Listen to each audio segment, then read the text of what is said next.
I am Dr. V.P. Jain. I am 50 years old. As I had already highlighted before, I am a professional doctorate implementing information technology and not an MD. And this is my wife, Jayakumar Vijayamati, known as VG, and working as a corporate consultant. We are about to spend the next 24 hours in Istanbul's old city with our daughter, who is 21, aspirant of a chartered accountant, and our son, he is 19, who wants to become a financial analyst. My wife and I approach the world very differently.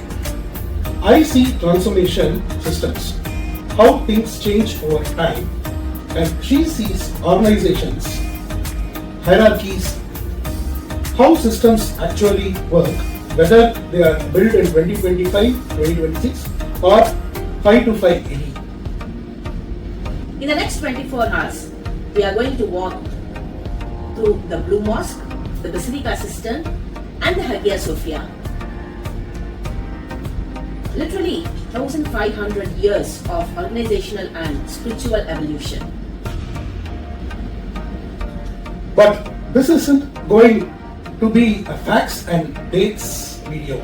It's going to be about what happened between these monuments with each other, with our kids, with ourselves. We are going to see these places through different lenses, but we are going to see them together as a family, and that makes all the difference. This is our Istanbul story. Let's go. It's 7:45 a.m. on December 25th. We are in Istanbul. We flew in from Cappadocia yesterday. We made a decision. We are not going to try to do everything. We are not going to chase the highlights and move on. Instead, we are going to stay close to the old city, walk the same streets emperors walked, stand in the same buildings that witnessed empire rise and fall. And we are going to do it as a family, paying attention to each other, not just the moments. We have no idea what's going to teach us. By 9:30 a.m., we are standing at the Blue Mosque, officially called the Sultan Ahmed Mosque, built in 1616. The name comes from 20,000 handmade blue Islamic tiles that covers the interior walls. But what strikes you first isn't the blue, it's the light and the silence. One of the officials from the mosque inquired where we are from and allowed us in the prayer area. How are you? Fine. Where are you from? Singapore. Singapore. Oh, I can. Singapore people can be there.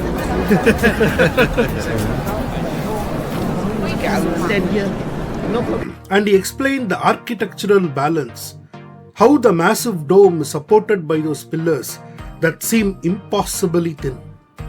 4 columns, each one holding up 80% of the dome's weight. My son asks, what if one of them fails? The official smiles. In 400 years, none have failed. That's not luck. That's mathematics. That's ancient engineering precision. Watching this space differently. As a corporate consultant, I think about decision making. Who decides what happens here? Who decides the rules of entering and being? Sultan Ahmed built this in 1616, and 400 years later, the rules are exactly the same. Shoes off, silence maintained, respect observed. That's organizational culture that has survived 4 centuries without corporate management, without policy updates, without HR departments. That's not architecture, that's organizational design.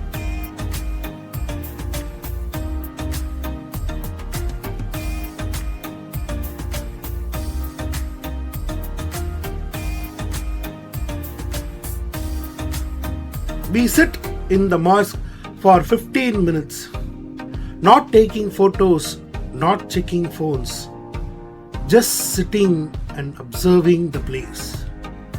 My daughter was quiet, my son is quiet, my wife was quiet, and I realize this is working. This space is doing exactly what it was designed to do 400 years ago. Creating presence, not rush, not accumulation, just presence. We needed that reminder. By noon, we are walking 100 meters from the Blue Mosque, but it feels like we are stepping into another planet. We are descending 52 steps into the Basilica Cistern, an underground reservoir built by the Byzantine Emperor Justinian in 532 AD. It's dark, it's cool, it's otherworldly, and it's holding 100,000 cubic meters of water. The guide says it was built to supply the city during the sieges. If enemies cut off the water supply, the city could survive months.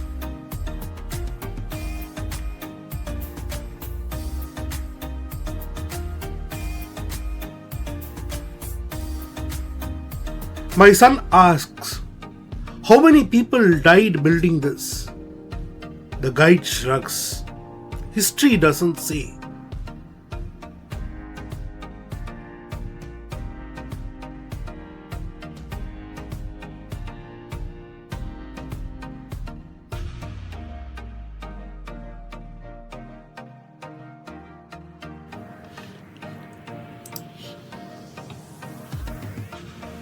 I am seeing this completely differently than a tourist would. As a corporate consultant, I see a supply chain solution, a really brilliant one. The Byzantine Empire needed fresh water distributed to the city. They couldn't rely on river systems alone, so they designed infrastructure. 100,000 cubic meters, 336 columns, a system that still works 1,500 years later. That's not engineering, though it is that. That's organizational problem solving at scale. Think about it. Coordinating 10,000 workers over years, managing resources, planning for contingency in 532 AD. I spent my career on organizational transformation, and I am looking at a 1,500-year-old transformed organization. We are standing in a space that whispers, not shouts, but whispers. 1,500 years of whispers. And I am thinking, what do we build that will whisper for 1,500 years? Or do we only build for the next quarterly earning report?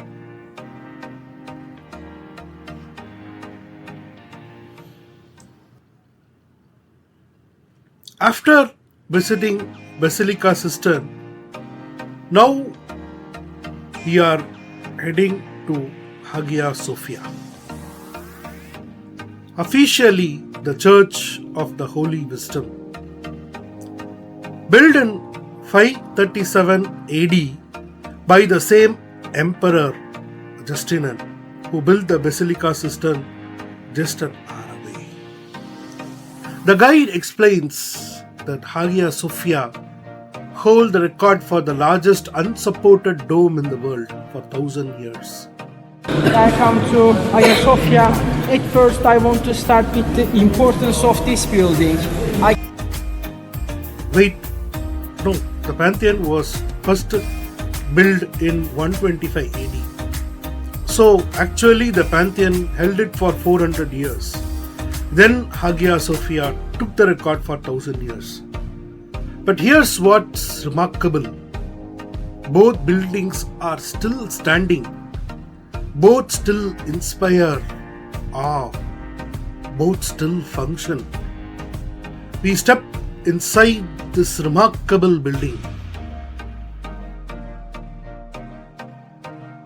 Nobody says anything for about 20 seconds. The dome is 32 meters in diameter. It suspends 56 meters above the ground. But what you don't feel is suspension. What you feel is weightlessness. Like the dome is floating. Like gravity forgot to show up. The light came through 40 windows arranged around the dome's base. During sunrise, it looks like the dome is floating in light itself. We are here. It's not sunrise, but it's late in the afternoon. But it still feels otherworldly.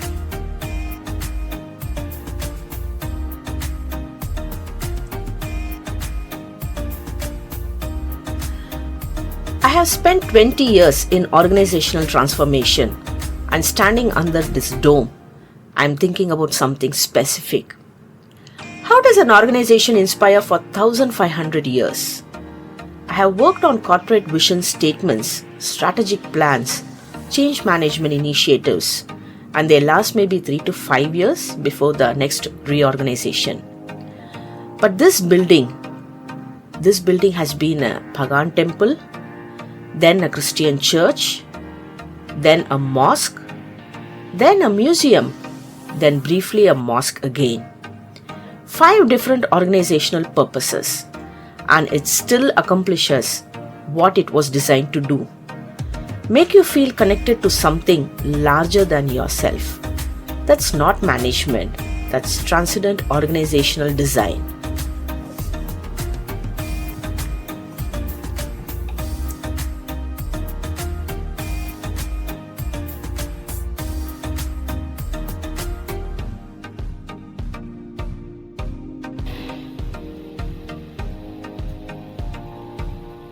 The mosaics we are looking at are 1400 years old, but they were hidden for 400 years, covered over when the building became a mosque, covered because the Islamic faith discouraged figural representation.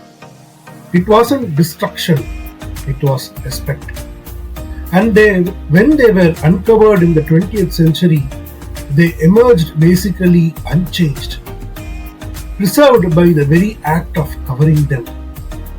My wife and I look at each other. She is thinking about organizational respect and cultural continuity. I am thinking about transformation that honors what came before. These aren't opposites. They are the same thing seen from different angles. The guide actually showed us a golden mosaic of Jesus and Mary, barely visible now. Time and moisture have done their work. But you can still see the gold, you can still see the faces, and you can still feel what someone was trying to communicate 1400 years ago. That certain things transcend empires, that certain truths persist across organizational changes. My son asked, why didn't they restore it completely? The guide says, because the degradation is a part of the truth now. If we made it look new, we'd be erasing history. I watch my son process that. Maybe he understands something about history most 20 years old don't. Sometimes preservation means accepting the losses. We spent 2 hours in the museum. Video recording is not allowed. So, just displaying the pictures. The museum was a structured experience, and it is an immersive experience of 3D videos and realistic sounds played about the 3 iterations of Hagia Sophia. First, a pagan temple dedicated to wisdom from 520 to 532 AD. Then, a Christian church dedicated to the holy wisdom from 537 to 1453 AD. 900 years of history. Then, an Ottoman mosque from 1453 to 1932. 400 years of history. Then, it became a museum from 1932 to 2020. 88 years. And now a mosque again from 2020 to present. Future, what it's going to be. Only the time can say the answers. 5 different organizations, 1 building. The mosaics we're looking at are 1400 years old. But they were hidden for 400 years, covered over when the building became a mosque. Covered because the Islamic faith discouraged figural representation. It wasn't destruction, it was respect. And when they were uncovered in the 20th century, they emerged basically unchanged, preserved by the very act of covering them. My wife and I look at each other. She is thinking about organizational respect and cultural continuity. I am thinking about transformation that honors what came before. These aren't opposites. They are the same thing seen from a very different angles. As a part of memory, I got the golden mosaic of Jesus and Mary. It was barely visible in Hagia Sophia, barely visible now. Time and moisture have done their work. But you can still see the gold, and you can still see the faces. You can still feel what someone was trying to communicate 1400 years ago. Sometimes preservation means accepting loss. By 5:30 p.m., we walked out of the Hagia Sophia. The sun is starting to drop, and it's night. The light in Istanbul at sunset is golden and honest. We walked through the streets, same streets, walked for 1500 years. Same stones, maybe. Same water, definitely. Same sky, obviously. But the meaning keeps changing. We found a Turkish restaurant and we all sat outside. The evening is cool and we are all quiet. Not uncomfortable quiet, but satisfied quiet. The kind of quiet you get when you have spent a day actually paying attention instead of accumulating. Me and my wife ordered Turkish tea. My kids ordered fresh juice and we sat. For an hour, we just sit, watching Istanbul change colors as the sun sets. I think about the day. Blue Mosque, 400 years of unbroken organizational culture. Basilica Cistern, 1500 years of infrastructure that whispers. Hagia Sophia, 5 different empires in one building. And now, 4 of us from Singapore, sitting in Istanbul, not talking, not performing, just being in the presence. Much in the last hour. As someone who analyzes organizational systems all day, sometimes the most important insight is knowing when to stop analyzing and just be present. I look at my husband across the table. He's thinking about something. I can tell by his face. I look at my kids. They are both in their phones now, but they were present all day. That's what mattered. And I'm thinking, the most important organization isn't a corporation or an empire. It's not structured by hierarchy or policy. It's not constrained by quarterly reviews or strategic plans. The most important organization is the one sitting around this table. It's the one that wakes up at 7:45 a.m. on December 25th. It's the one that walks 1,500 years of history together. It's the one that sits quietly when silence is needed and shows up, just shows up together. That's organizational design too, the best kind.